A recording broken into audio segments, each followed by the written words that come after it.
So I will try my best to not be distracted, but I am facilitating for myself. So I am letting everybody um, in addition to talking. So hopefully I will be able to get through this entire presentation. The first part of this presentation will actually be a little bit about deer biology, psychology, all that good stuff. So you kind of know what makes these mammals tick. And then the back half of the presentation will mostly be plants that would be considered deer resistant that are good for your landscape. I will probably interject a few things in here, left and right. I have a master's degree in biology and wildlife and fisheries science. So my background actually has a lot of wildlife and fisheries in it. And so I am really familiar with deer, both from a standpoint of I have gardens and I deal with these obnoxious mammals that really make me mad sometimes when they figure out how to get into my garden, and from a science standpoint of what makes them tick. So let's go ahead and start. So tonight we are going to talk about biology so that you understand a little bit about deer and what makes them tick, like I said. Then we'll kind of go over deer fencing options, deer repellents, and scare devices, and what works, what doesn't work. And then we'll talk about some deer resistant plants, and that'll probably be the longest portion of this. I do have quite a few slides. So with further ado, I will jump right in. Okay, so deer biology, population. So most of us, I do know that based on the roster that I have, that we've got a bunch of people from all over the state. We've got a few from out of state even, which is awesome. But Gwinnett County is near Metro. It's in Metro Atlanta. It's near Atlanta. What used to be kind of a nice, wonderful suburban county is now partially urbanized, heavily suburbanized, very little rural anymore. And deer have done a fantastic job of adapting to that. You're finding them in increasing numbers in your neighborhood. I field calls on a daily basis, almost, it seems like, of people asking me, what is the damage on this tree? And it's actually, a lot of it happens during rut season when deer are getting ready to reproduce. And it's the bucks. They're rubbing on trees that are in their brand new front yards, and they didn't have any clue that deer lived in their neighborhood just because they don't see them. They're nocturnal usually, so that's when they're out moving about. But yeah, deer don't have a problem at all with living in your neighborhood, even leaving their babies, their fawns in your fenced backyard. Why do they do that? Well, lots of reasons. Very few predators.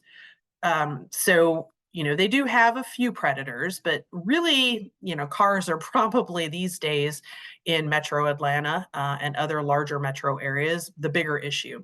There's very limited hunting. So just as an aside, I live right on the Gwinnett-Walton line. Long ago, when I first moved here, it was mostly rural. We were one of the very few subdivisions in the area. And so we still had hunters that were out, and hunters, a lot of people don't like to think of hunting as a necessary thing, but it is. It helps keep animal populations down to a manageable size. Animals that adapt very well, like deer, are sometimes in need of some population management. When people want to feed them because they look cute or they like seeing the babies, that actually increases their population. So if you see a doe and she's got twins or triplets, please know that should not be happening. That's actually called increasing the carrying capacity artificially when you feed them like that, and that's not good. So if you move away and your new homeowner decides not to feed them, that could be a problem, or they'll move on to your neighbor's azaleas or other flowers. So in the case of suburbia, you have a lot of edge habitat. Deer like that, so they can run along.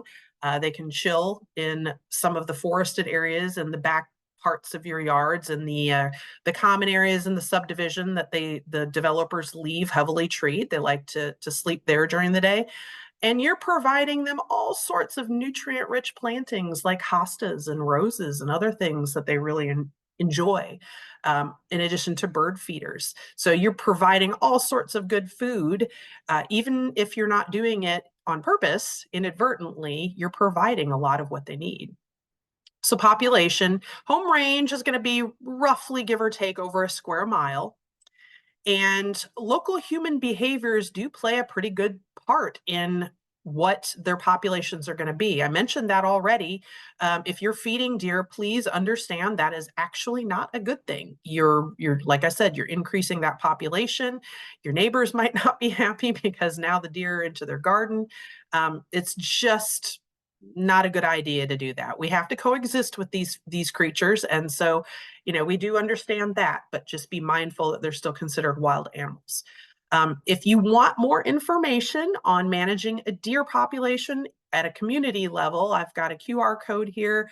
Again, this will take you to Georgia Department of Natural Resources. They have a deer management plan. They typically do that over a decade or so you can kind of track what their thoughts and feelings are on that. With regards to parts of the metro area and the state as a whole.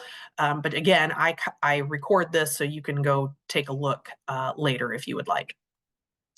So dense populations, just kind of standard thinking here. The more deer you have, the more or the greater the feeding pressure that you're going to have.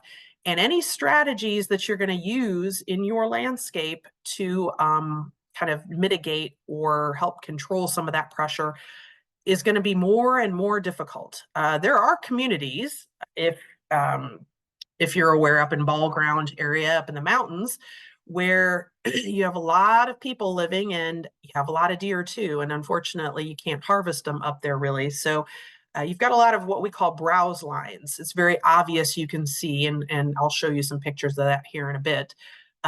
What deer look like, what it looks like when you have an overpopulation problem.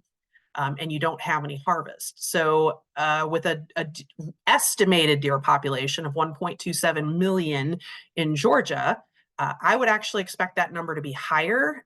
It's very easy for DNR to kind of get an idea of deer population through extrapolation in the harvest, but it's very hard in a metro area to get a good grip on those numbers because again, you can't harvest them in there. You have to kind of go off collisions, deer car collisions.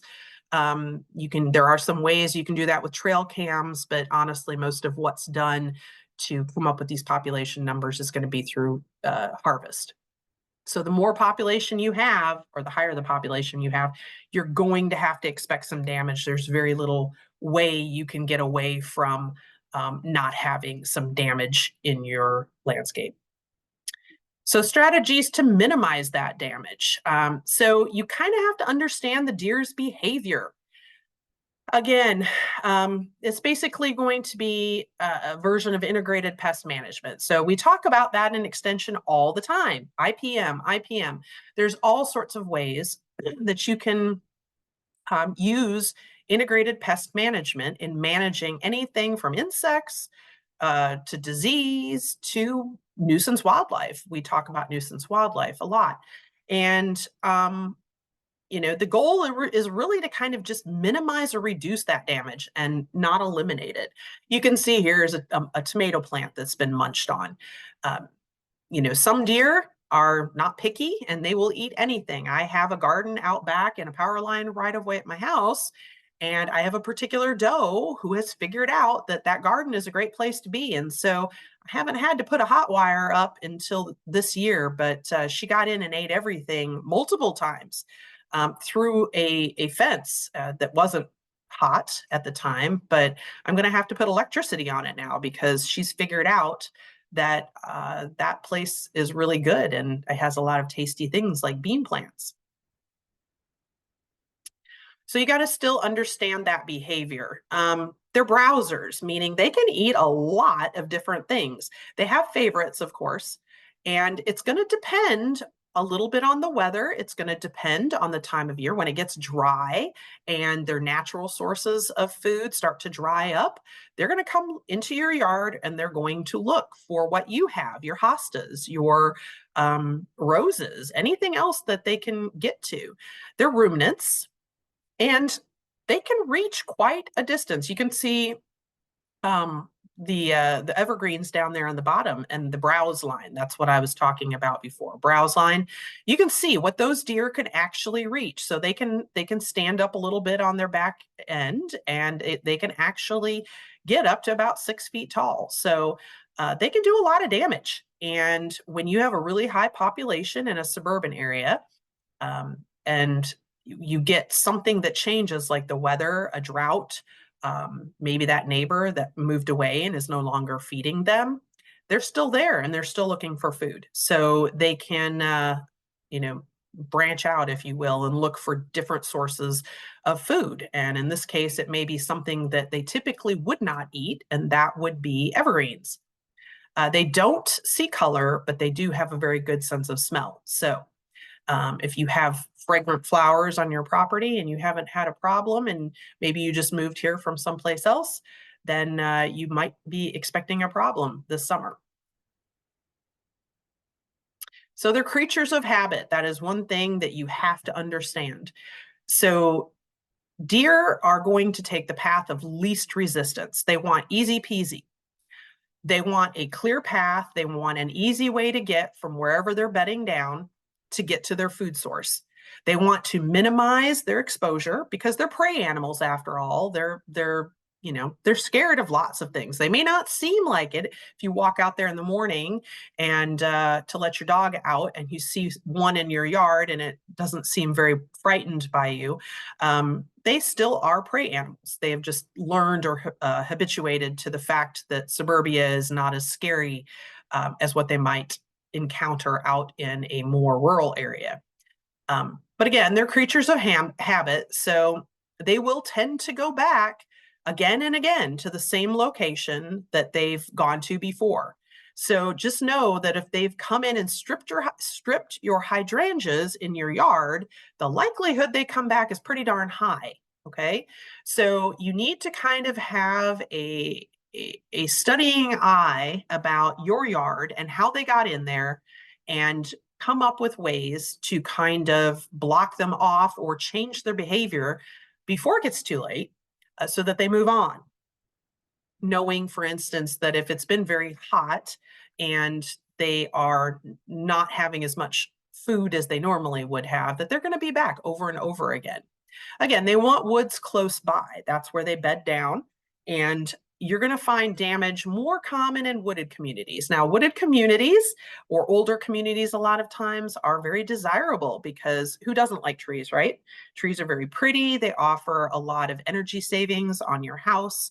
They really make a neighborhood. And so if you have a beautiful, mature neighborhood with lots of trees, lots of wooded area, maybe that particular developer, if you live in and around a more suburbanized area, put a lot of work into that, you're probably going to have a higher deer population. I see some folks here that are from more mountainous areas and from areas outside the metro area. If you're in a rural area, then yeah, if you've got woods near your house and instead of a big field or something like that, then you can probably expect they're going to be hanging around. If you have a nice flower garden or vegetable garden, they'll be hanging around nearby.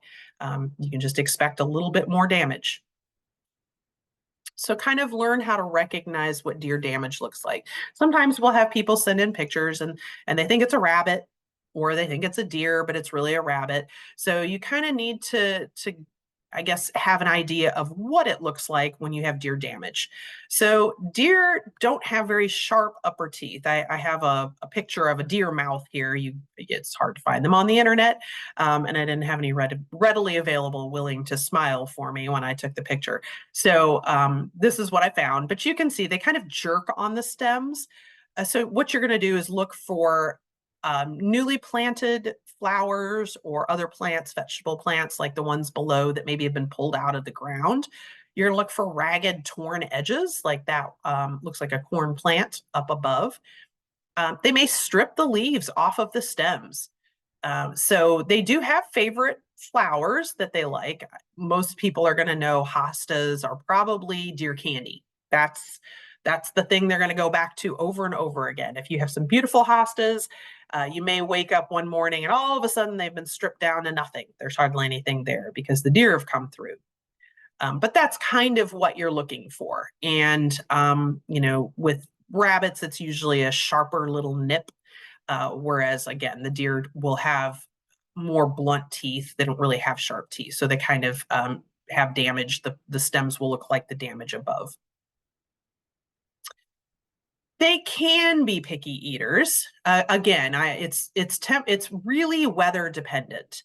I have had some years that have been nice and wet and cooler, and they've left my hydrangeas alone. They don't bother them. They leave my hostas alone. They don't bother them.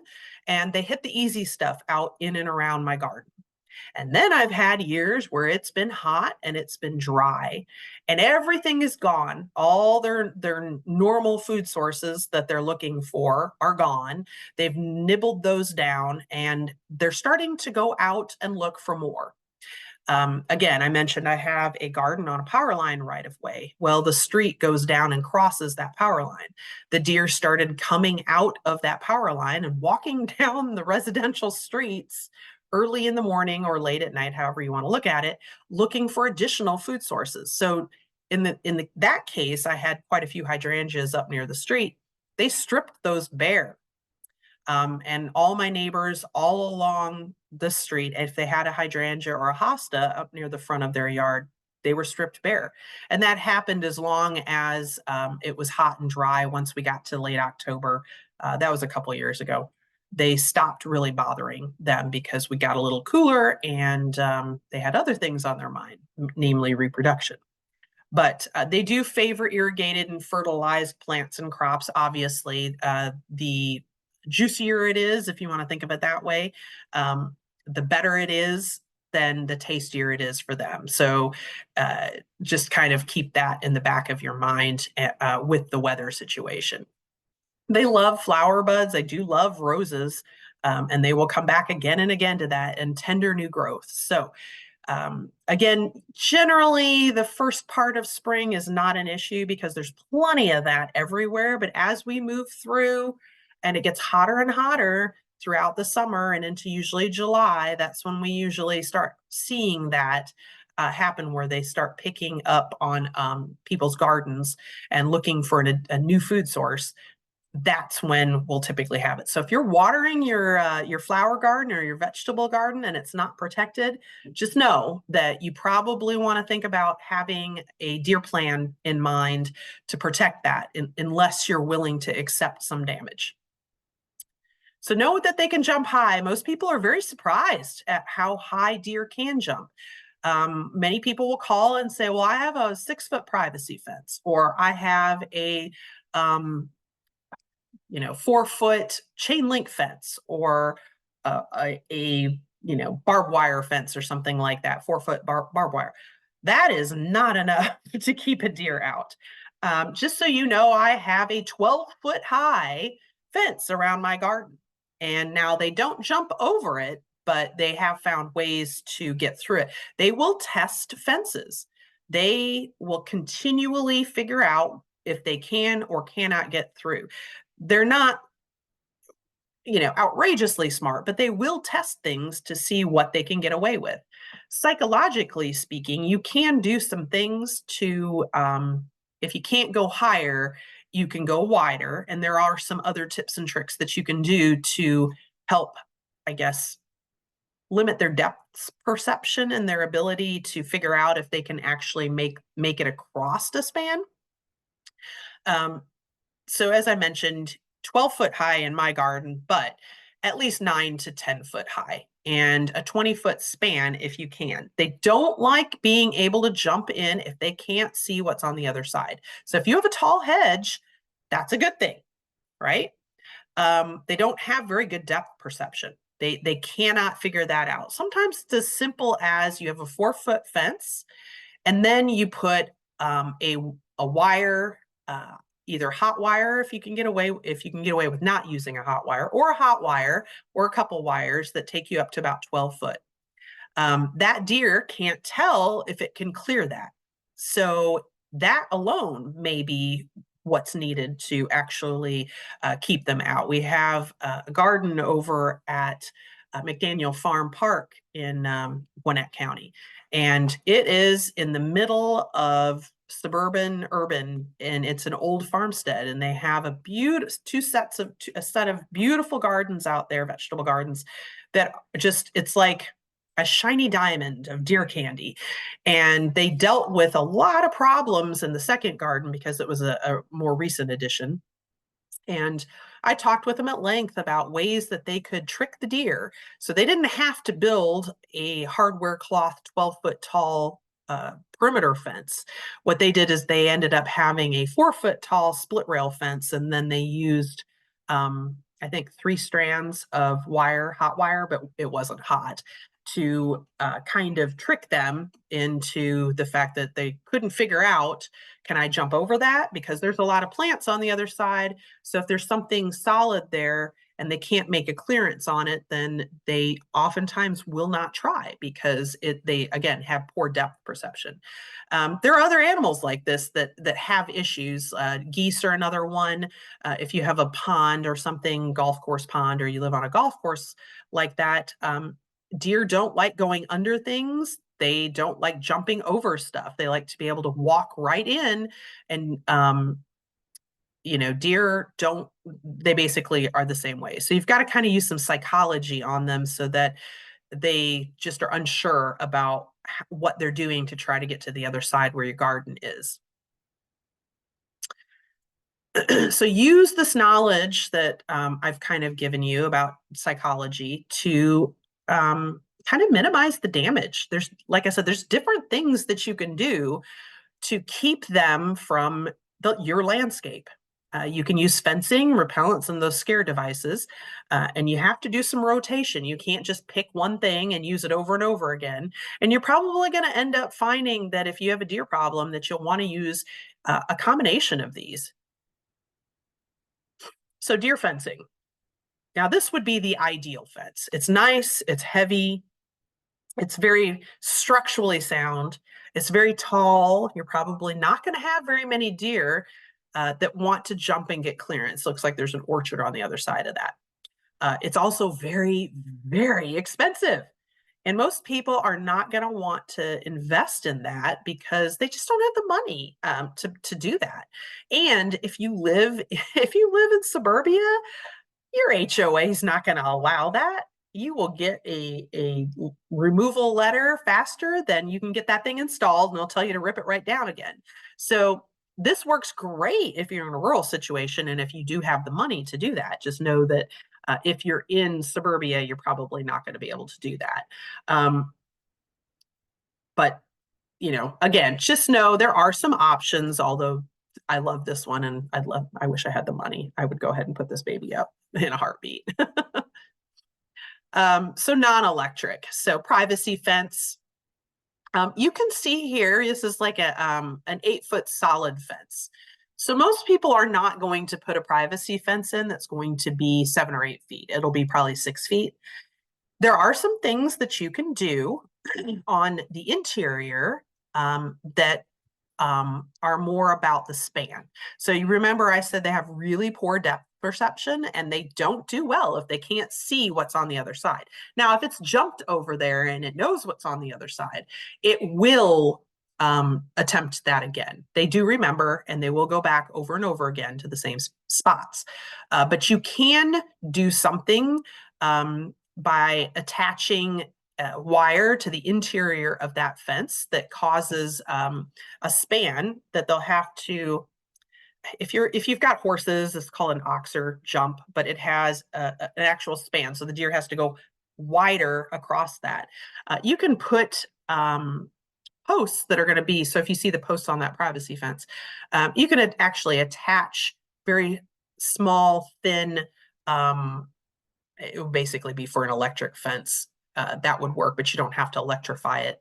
Post to that, and then they angle out a little bit towards the interior of the yard, and just high enough that the deer can see that. Oftentimes you can get away with that with something to do with an HOA. And that will make them think before they jump over that, because again, they're not quite sure on the distance on that span. For wire mesh, if you're going to use something like that, you want to make sure it's well anchored at the bottom, because they will actually put their head under something, lift their neck up, and then go through and under, because they did that at my house. I have had multiple variations of different types of fences out there, and I've had to alter them at least every couple of years because they'll figure something out, or the material breaks or something like that, just from being out in the elements. If you have lower fences, like here you see a split rail and the one on the bottom, you want to plant something so that they can't see what's on the other side. Not only are you using camouflage, so if you have tasty things like rose bushes on one side, then you want to put something like pokey holly bushes that they don't favor closest to the fence. That way you've got something that's kind of a hedge. It's hiding the yummy stuff on the other side. They can't see it, and they're less likely to go over there to get to it. Remember, they want the path of least resistance. They want easy peasy. So if you have a very long split rail fence, or any other kind of fence, really, if you've got something camouflaging all of the yummy stuff on the other side, they can't see it, and they have to walk all the way around it. They're going to have to bump into it, essentially. They're not just going to see it and go, oh, they planted something just for me.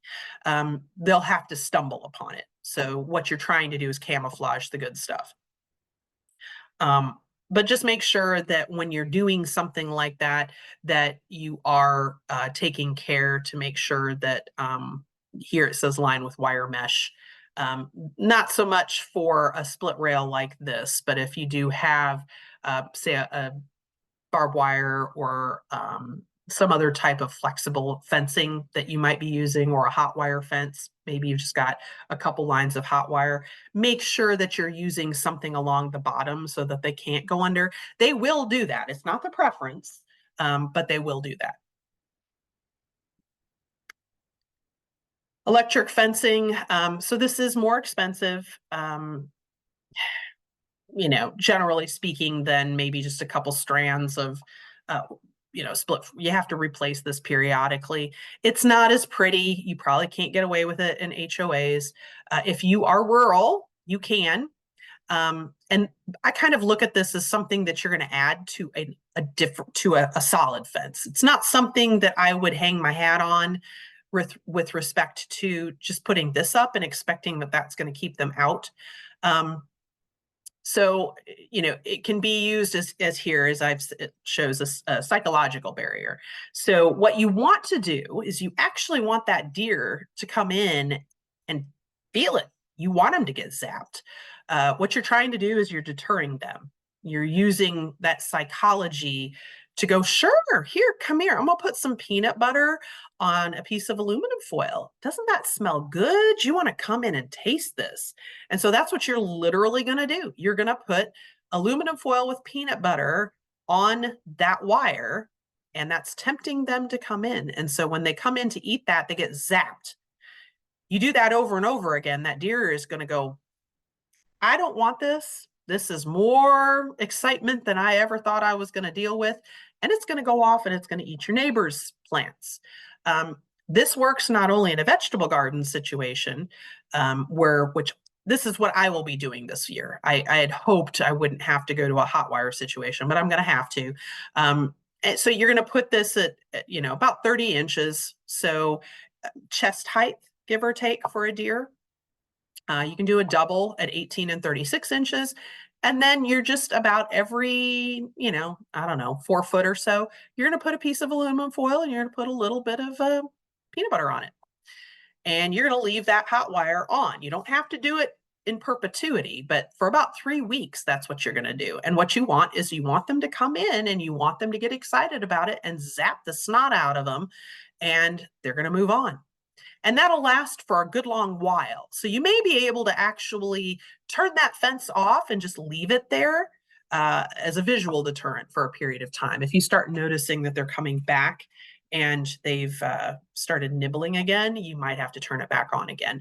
But this works pretty well in all types of situations. We've had folks that have been in suburban situations where they've put it up at about 3 foot in front of their landscape plantings in front of their house.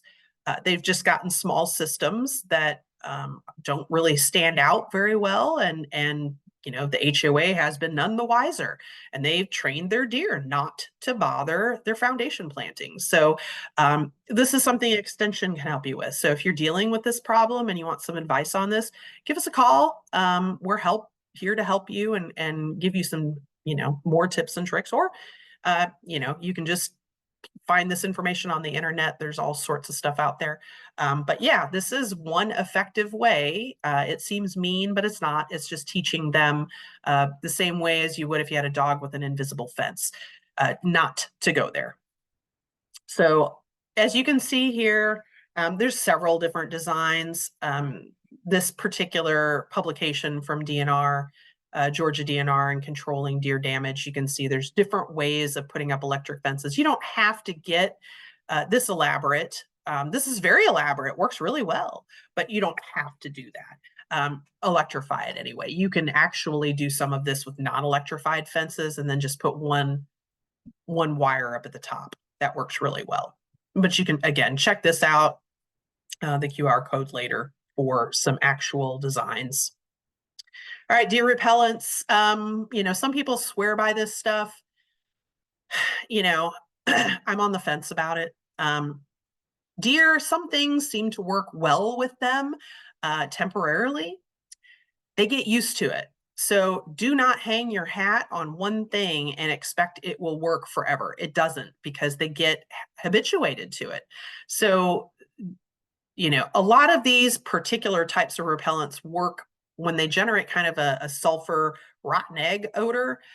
Those would be like Deer Away or Liquid Fence. You can spray that on plants and up to about 6 foot, and that will temporarily keep them off of it. But do understand, as soon as it rains, that will wash away, and or it will sorry, I've got to admit some more people. It will eventually, the smell will kind of dissipate and you'll have to go back and reapply. They aren't cheap either, so just understand that. If you have some prized roses and you really don't have many options, this may be the only option you have. So if you're willing to purchase them, go for it. Just understand that you're going to have to change the products that you're using and the ways of trying to keep the deer away, because they get used to those, and they'll get used to that smell and they'll come back.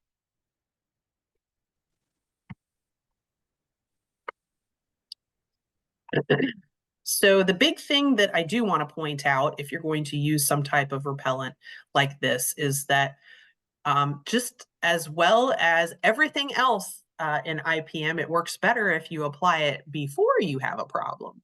So I mentioned again that deer they're going to go the path of least resistance. So eventually they may find that you have a lot of yummy stuff in your yard.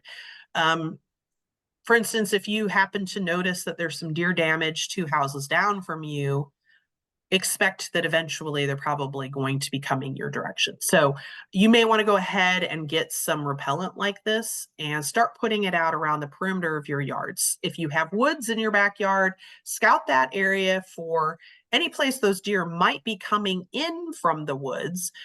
Consider putting something up to kind of block them.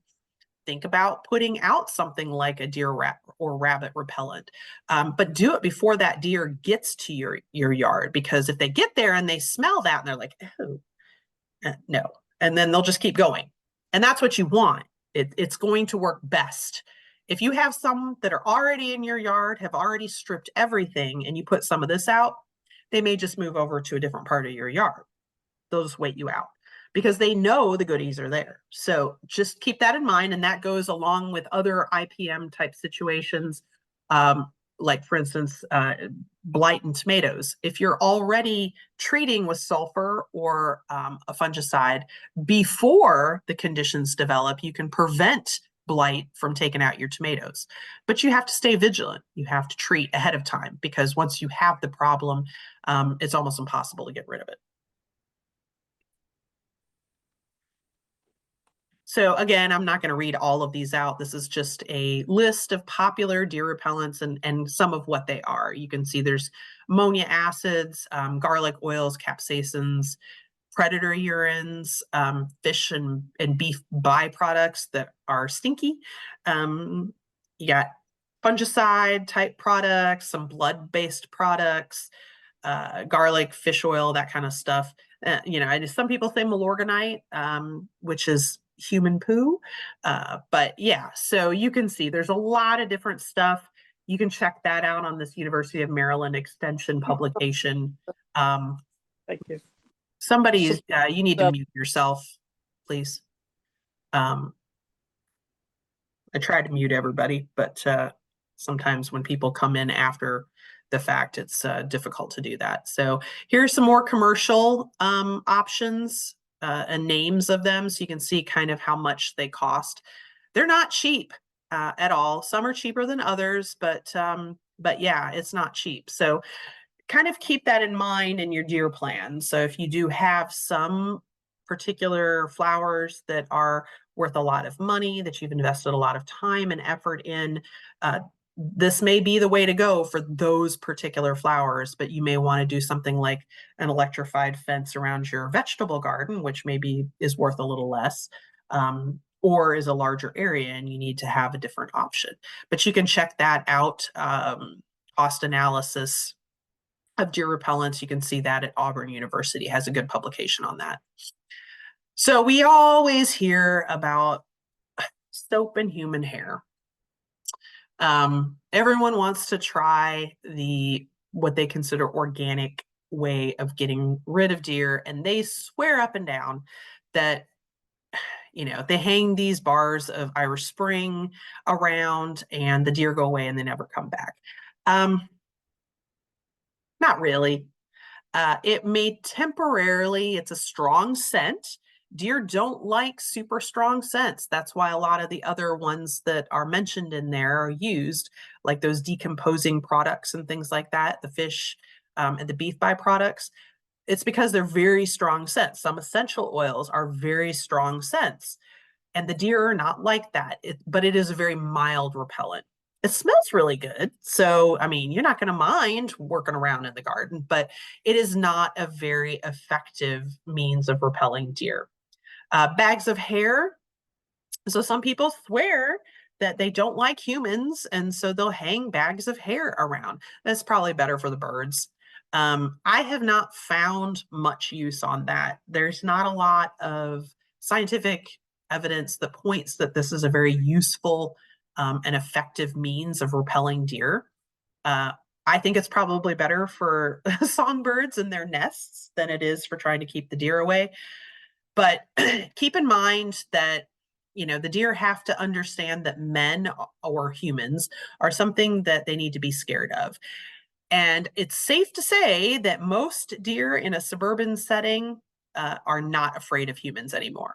The ones that are out in my power line right of way, I can get 12 feet from them and they could care less about me. They just walk away. They don't even run anymore. So they have learned that humans are not something that they need to be afraid of, which it's kind of to be expected after a period of time. I mean, they're a prey animal, and if nothing's after them, they don't have anything to be scared of anymore.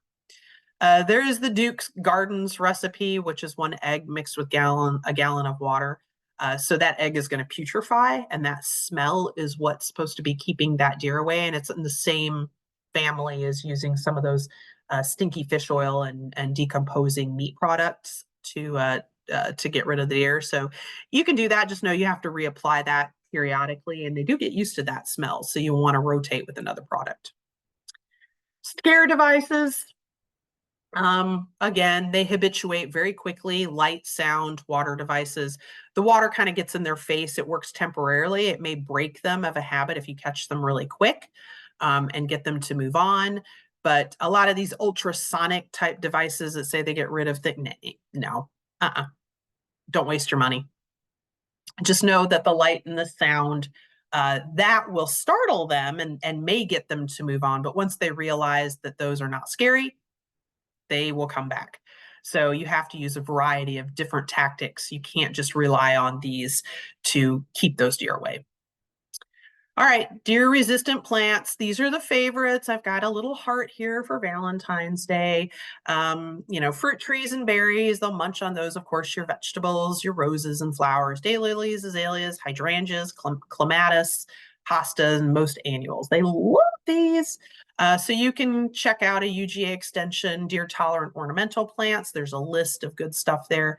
You can check that out after we're done here, or now if you'd like, and you can get that list. Zoning the landscape, so dividing that based on zones. So you're going to have a high management zone that's going to be close to the house. These plants that you grow in here are probably going to be the ones the deer really, really like. So if you are in a high deer population area, you're going to want something like this. I do know a couple master gardeners that actually have high fences like this. So you're going to have either an electrified fence, or you're going to add applications of repellents and have scare devices. So this is going to be where your prized garden is. Low management zone, that's probably out back. You're not going to do a whole lot there. You may plant some deer resistant species of plants. Go for a diverse range. You don't want to have just one thing of, one monoculture type environment where you've planted a whole lot of one thing. You want lots and lots of plants out there, lots of different variation. Feeding preferences. So really try to plant plants if you have a deer problem that they don't like. Again, they'll move on to where your neighbor is. But again, understand that feeding preferences change season to season. As I mentioned, when it's hot and dry in the middle of July and August, and there's nothing else around, they're going to eat anything. They don't care. So they got to feed their babies. Some of those does have milk. They've got to produce milk. They're trying to rear a fawn, and they're going to eat anything. They don't care. And so you have to employ other series of scare tactics and repellents and things like that. I mentioned this at the beginning, feeding pressure. This is just a little bit more biology. And the greatest pressure, even though it doesn't seem like that, it's going to be in the winter and early spring. You just may not notice it because there's not a lot of greenery growing at that time, or your flowers aren't. But just know that that is the biggest time of pressure. New growth in the spring, prone to damage and weather and food availability elsewhere. So just kind of some other thoughts and feelings on this. You're going to plant a wide variety or a diverse range. Some people want to go all natives. You don't need to do that. Natives and non-natives, and you're going to mix it with perennials and all sorts of other plants. It's just kind of a rambling garden. And you want to do that because some things they might like, some things they may not like. And you want to kind of use, disguise as a way. Plus, you're also helping the birds and the other pollinators and insects. So you can help keep the deer out by also helping the rest of the animals that are out there that would rely on this. So deer-resistant plant characteristics, things that you'll want to look for in plants to put around your landscape to help kind of defer those deer elsewhere. Thorny stems, they don't like that. Prickly or hairy leaves, very fibrous leaves, bitter tastes, very strong aromatic scents, essential oils, anything like that that really has a strong odor. Herbs are great because they have really heavy essential oils, and ornamental grasses. So you can interplant with some of your favorite flowers with grasses, other herbs and things like that. You may not think always to do that, but that's one way to help kind of mask or defer the deer away from that area and protect some of your more like your hostas and some of your other plants that deer really like. Okay, so UGA also has the deer tolerant ornamental plants, and you can check that out. We're going to kind of move on. We're running out of time. Fall's the best time to plant shrubs and perennials in the Southeast. And just know that when you do that, those plantings are super attractive. It's like they got a neon sign above them to the deer. So just try to protect them as much as you can, so that they can get established. You don't have to worry about the deer ripping them out. You might want to put chicken wire around them temporarily or spray some of those repellents. It's just a temporary thing, or a fence, something to just keep them out of that area. This is what I was talking about earlier, the rubbing. We get a lot of calls and pictures of this in the fall during the rut. We had kind of a late rut this year. The rut basically means this is where the males are going after the females for breeding purposes. They'll come up and they're trying to get that velvet, which is basically peeling off of their antlers. And this is one way they do it. So they'll rub against the trunk of the tree. Well, in a lot of new subdivisions, you have very tiny little trees, and it can kill that tree. So most people don't understand that they have deer living in their subdivision like that. But this is what it looks like. Sometimes the tree can recover, but the best thing to do is to put some type of protection around your young trees like this. There's all sorts of different ways to do it. There's tree wraps, pretty economical. But if you are moving into a new subdivision and you have a little tree in your front yard, everybody has a little tree in their front yard, it may make sense to go ahead and put that on temporarily. Just remember to remove it as the tree grows so that you don't end up with it growing into the trunk. All right, probably the part y'all are waiting on. Choosing deer resistant plants. So we're not going to spend a ton of time on each of these, even though this guy probably would like to. But ornamental grasses, so they're typically pretty highly deer resistant. So you can use these as, kind of think of them as a fence, put them in the backdrop to if you have a tree line, put them on the backdrop of that tree line so that deer sees this first before it thinks about coming out of those woods to get in your yard. Use them as a living fence. They're very low maintenance. You don't have to do a whole lot with them. Just kind of cut them back in the really early spring, late winter. They do need full sun. So if you have a heavily shaded yard, probably not going to work. But if it is pretty sunny there, you'll do fine. And they're pretty drought resistant. They don't need a lot of care once they're established. So this is pink muhly grass, really pretty, comes in a white version too. And deer don't like it. So you can use this in your landscape plan, and it will not necessarily repel them, but they don't like munching on it. So you can hide some other good stuff in front of it, and sometimes they'll move on. Shade trees. So again, sometimes you have to worry about what they're going to do to those trees, either browsing or rubbing on them. But you want to choose things that basically kind of grow up at an angle. So protect them when they're young with those cages and repellents, but after they're established, you want to, and a ginkgo tree is a really good tree for a suburban urban area, just simply because they don't get very wide or very tall.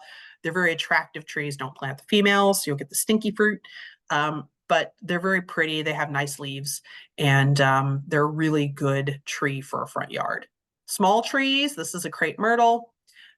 So you can have some of the newer varieties that look, if you don't do crepe murder on them, don't hack them off up at the top, train them nicely so that they get nice and tall, and then just kind of let them be. But as you grow them up and allow them to attain their natural height of 20 to 30 feet, they'll grow out of the range of where deer would feed.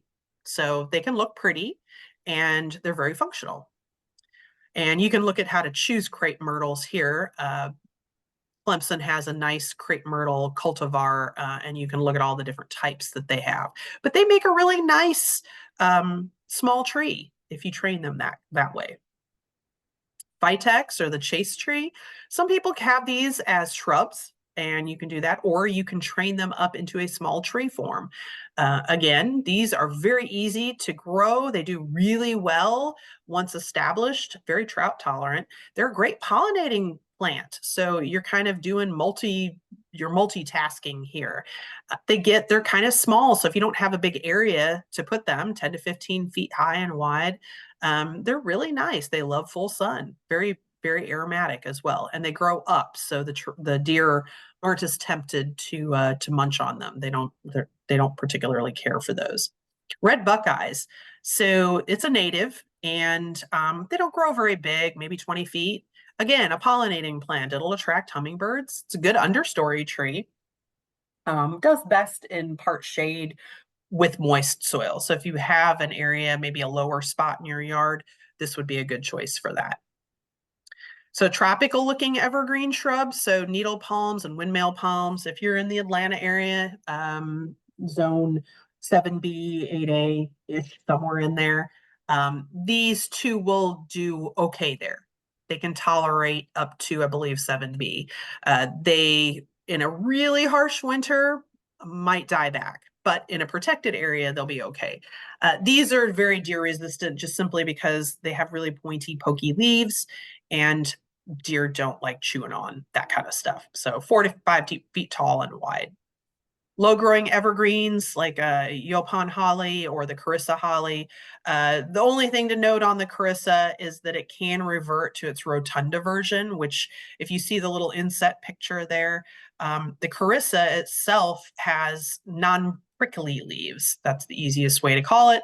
But you can see that one is starting to revert back to its rotunda version and it has prickly leaves. So if you want to be different, you can kind of leave that on there and the deer will doubly hate it because it's prickly, or you can just prune that out right there. Inkberry, this particular cultivar is shamrock, and it's got a good pollinator vibe to it. They like that, and it will tolerate moist soil. So if you have a stream or a low area, it'll do well there. Deer don't particularly care for it. So this is a good option. Fragrant evergreens for screening. This is a Florida Elysium floridanum, Florida anise. So, or you can do the Florida Luthco. It's in the blue kind of blueberry family. If you notice, the blooms look similar to that. I like the top one. It's very pretty. It has these pretty flowers. It's a good option. It's one that you can plant in an area along a wood line and it will grow and flesh out that area and block the deer physically. They don't like this shrub and both they'll leave it alone and they don't want to walk through it. So it's a good option for that if you're looking for some type of a screening shrub. Upright hollies like Nellie Stevens. These do really well as hedges and you can grow them up very tall. Remember I said deer do not like to jump across things or over things they can't see the other side of. So you grow some of these Nellie Stevens tall enough, 10 feet tall and keep them trimmed into a hedge, you may be able to keep the deer out of your yard. You won't have to worry about it. There are some options there, needlepoint, Nellie Stevens, lots of berries, different varieties, but they're good for hedges. False holly or osmanthus. So I have the gashiki in my yard. It's kind of a nice variation, a very variegated plant and very prickly. They don't like the prickly. Mine's in full shade and it loves it there. So you can get a series of these. They'll look great in the full shade with that variegation color. Cleara. So this one kind of nondescript, looks a little bit like the red tip photinia, but without the disease issues. Works great for a big hedge. You can plant a bunch of these, very drought tolerant once established, and you can prune the heck out of it. Just be careful if you plant it right next to your house. It can grow up and then you end up with squirrels in your attic instead of deer bothering your landscape. So just be mindful of that because they can actually get taller. 8 foot tall is probably a little bit of an understatement. I've seen them 10 to 12. Southern wax myrtle. This one, if you're in South Georgia or into South Carolina, or parts of coastal North Carolina, this will do better out there. We do have some of this here. So if you have a protected area around your house, zone 7 to 10, and it does have berry interest for birds. So it's a good bird food. But if it's not in a protected area, no, you'll probably get some damage. Plum yew, I have one of these, Cephalotaxis. Shade or sun, does better in sun. Couple of options there. Doesn't grow very tall, but again, you can use it to kind of mask. You could put some hostas in the middle of it, and it's got a very good visual interest on its needles, and it may dissuade the deer from marching through it to get to the hostas. Junipers, easy keepers. Once established, you don't have to do a whole lot to them. They are drought tolerant. They don't particularly care for shade, so just keep that into mind, but they can be prickly and deer don't like that. So choosing a particular type of juniper, depending on your situation, can be a good option for you. Loropetalums, these things can get very wild and unruly in size, and they look really pretty because of that. Fringe flowers, I don't prune mine. I have several, but they're just, deer don't particularly care for them too much for the taste. So, you can put these in areas that maybe you're trying to hide other plants that you like. They're very big. They're not thorny, and they are very pretty. And you can get different colors of foliage. You can get the burgundy, or they have a green, or there's some variegation to them. Rosemary, mentioned again, aromatics, that can have some repellent properties to it. Not only can you have, if you get some of the culinary varieties, you can use them to eat, but they're also pretty for drought tolerance, and you can get some of these funky ones that grow and weep, which is kind of interesting. They also do have some pollinator interest to them as well. Gardenias, I love the smell of these things. I've got them around my deck. They're moderately deer resistant, but when it gets really hot and dry and they're looking for food, they'll still munch on them. It is because their leaves are pretty waxy, with that cuticle coating on that waxy coating on their cuticle. So they're just not really interested in eating them that much, but they will again if it gets really hot. Some of the ones that do well here in zone 7 and 8 would be August Beauty and Frostproof. We sell the Frostproof in our plant sale, our extension plant sale here in Gwinnett County. Aphthargelia, Mount Airy. This is one that has good fall visual interest. It can have yellowish, orangish foliage. It also is great for pollinators. You can see those lovely flowers there. It'll do well in sun to part shade, and deer don't particularly care for the taste of that. So not only is it pretty and it does well both for other types of wildlife, but it works good in a landscape where you have a lot of deer. Sweet pepper bush or clethra, similar in visual appearance to the previous plant, but you can get a ruby spice with pink flowers. It also has really pretty kind of yellowish foliage. It's a good pollinator plant as well. As you've noticed, a lot of these are pollinator plants. We're kind of trying to promote pollinators. So if you're going to add some new stuff to your landscape, why not help the pollinators out? Some deer-resistant perennials. Catmint is a good one. Very drought tolerant. A good option. Good for pollinators also. And spring flowering bulbs. So a lot of people are like, oh, I thought daffodils were poisonous. They are. Deer don't really eat them. You can interplant them with other bulbs that you want the deer to leave alone, that they like to eat. So they will eat tulips and other things. Tulips don't do really well in the Southeast, but you can plant them on a yearly basis. Match them or interplant them with daffodils, and the deer are more likely to leave those alone. But favorites, tulips, crocus, grape hyacinths. Here are some other choices that are deer resistant, and that would be daffodils, the summer snowflake, leucothium, Spanish bluebells, and starflower. And if you live anywhere near Atlanta, I'm lucky enough to have Growers Outlet in my backyard.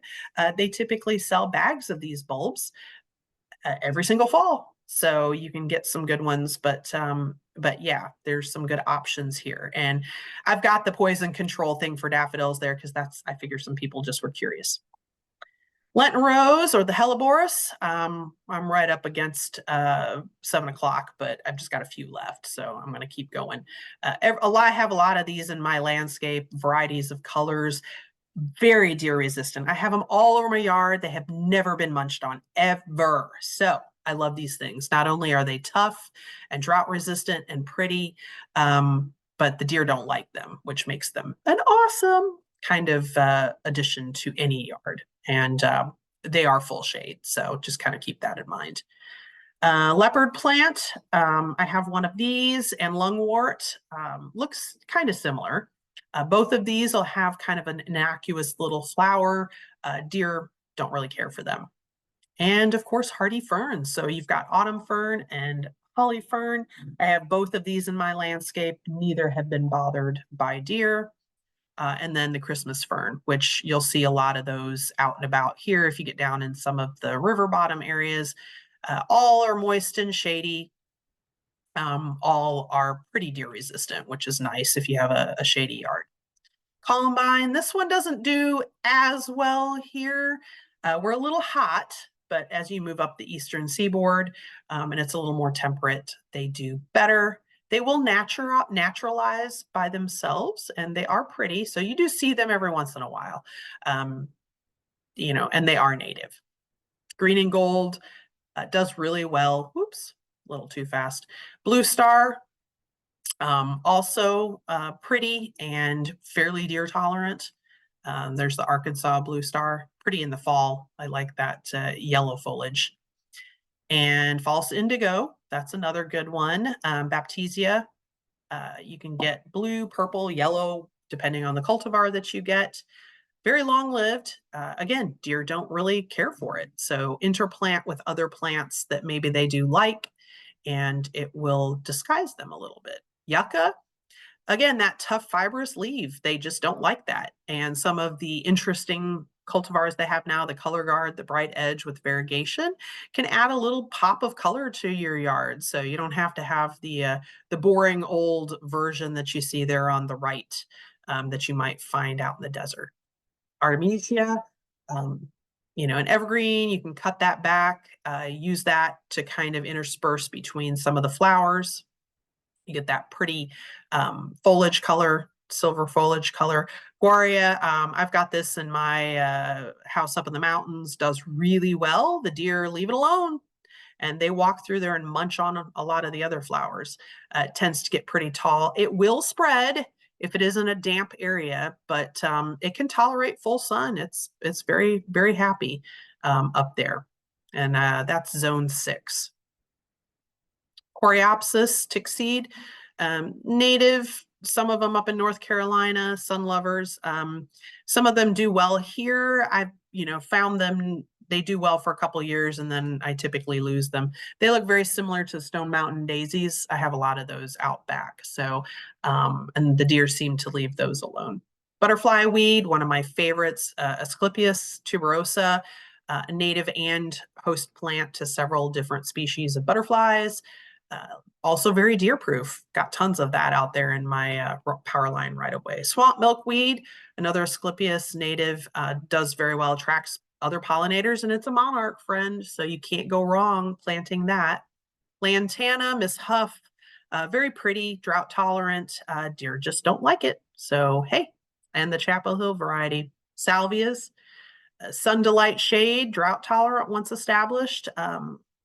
You know, you've got your native hummingbird here, the ruby throat, loves it. Mountain mints, another big favorite pollinator plant. You got a lot of wasps and some flies that like mountain mints.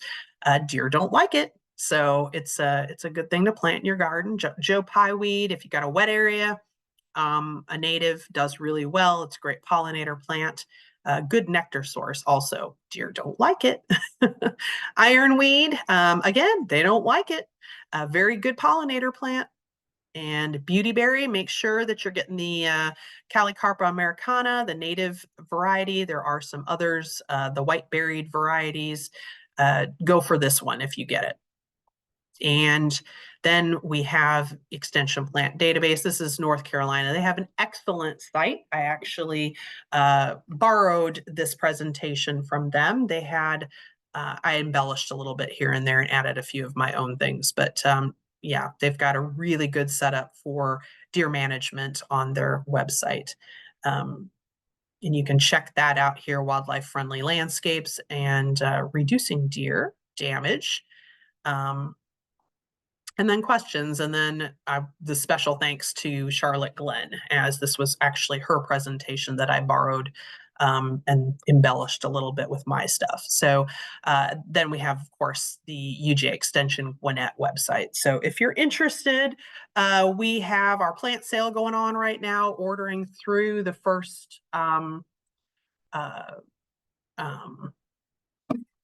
March 1st, I believe.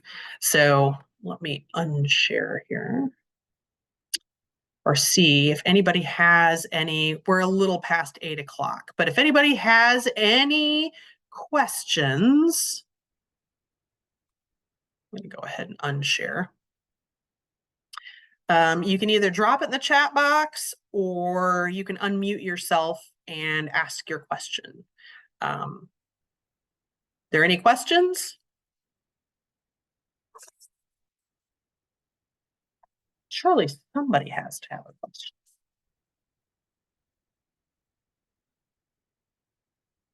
So quiet.